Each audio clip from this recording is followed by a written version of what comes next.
Hello and welcome to another book review. Today I'm going to be talking about a short story which is contained within a book. Okay, the book in question is Haunted by Chuck Palahniuk. This is not an actual book, this is just the front cover that I've printed out for this video. There are a lot of reviews for this book online already, so I'm not going to review the whole book, although I will say that it's brilliant and you should read it. It's one of my favourite books. But I want to speak about a short story that is contained within this book, because in case you don't know, this book is comprised of about 15 short stories, and they're kind of linked into one another to create a whole story. Most people talk about a story called Guts in this book, which is brilliant, but I want to talk about a story called The Nightmare Box, which is also in this book, but it perhaps doesn't get talked about as much as Guts does, but it really should, because it's a brilliant story. There's in the Nightmare Box, in the short story, that there's an art exhibition. There are a lot of people standing in this gallery, this art gallery, and in the middle of the room there's a black box on a tall tripod, and it's kind of described to look a bit like a really old-fashioned camera.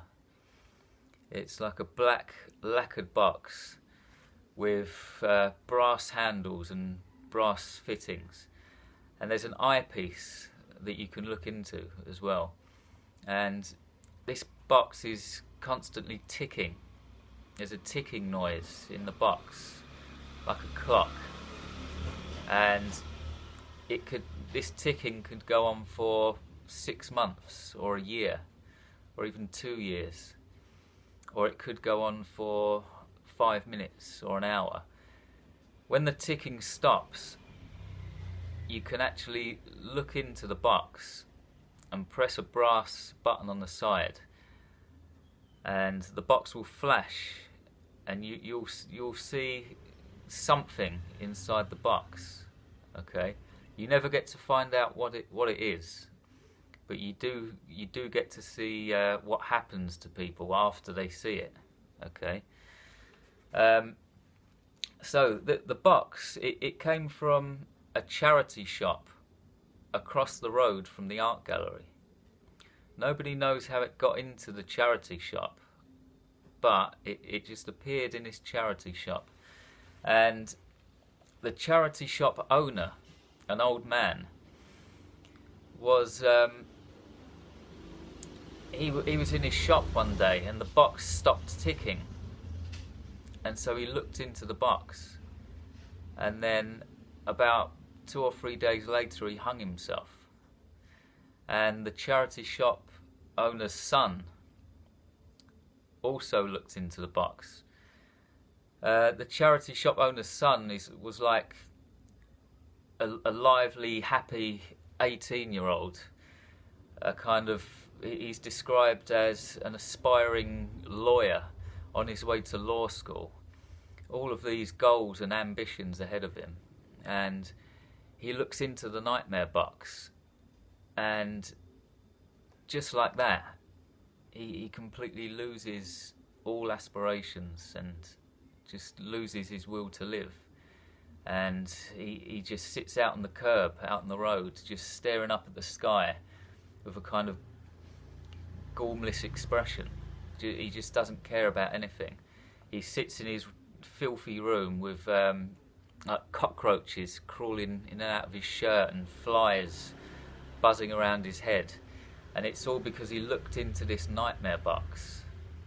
Okay, it's a really creepy story, and so there's a woman in this story called Mrs. Clark, and she takes her daughter to this art exhibition, and the box is there, but she doesn't know anything about the box. She doesn't know about the backstory behind it. and she's there with her daughter, who's about 15 years old, and she lets her daughter look in the box. During this art exhibition, that the ticking in the box just stops, and she lets her daughter look into the box, and she sees something.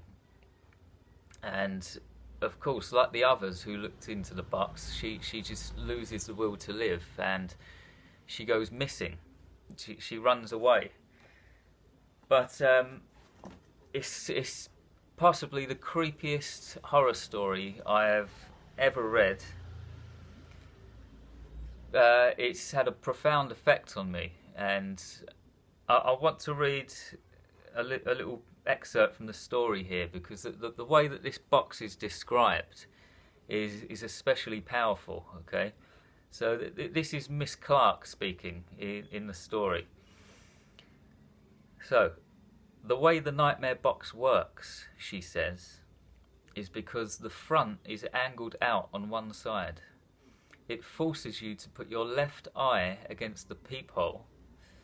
It has a little glass fisheye lens set in a brass fitting, the same kind in anyone's front door. The way the front of the box is angled, you can only look with your left eye.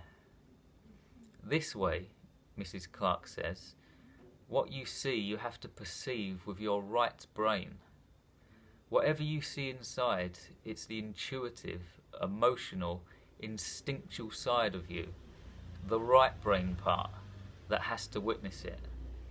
Plus, only one person can look each time. What you suffer it alone. What happens inside the nightmare box, it only happens to you. There's no one else you can share it with. There's no room for someone else. Plus, the fisheye lens, she says, it warps what you see. It distorts. Now, that's pretty powerful stuff. Read it. Buy this book. In fact, you might be able to find the short story online as a PDF, a free PDF, but you might have to search for it a bit. If not, do buy this book. As I say, there are a lot of reviews online for it already. It's a famous book. It doesn't really need any more promotion or reviews. But buy it. It is good, and pay close attention to the nightmare box. It's about halfway through the book, and it will really disturb you. It's a powerful story. And here's the thing: that there's no violence in the story.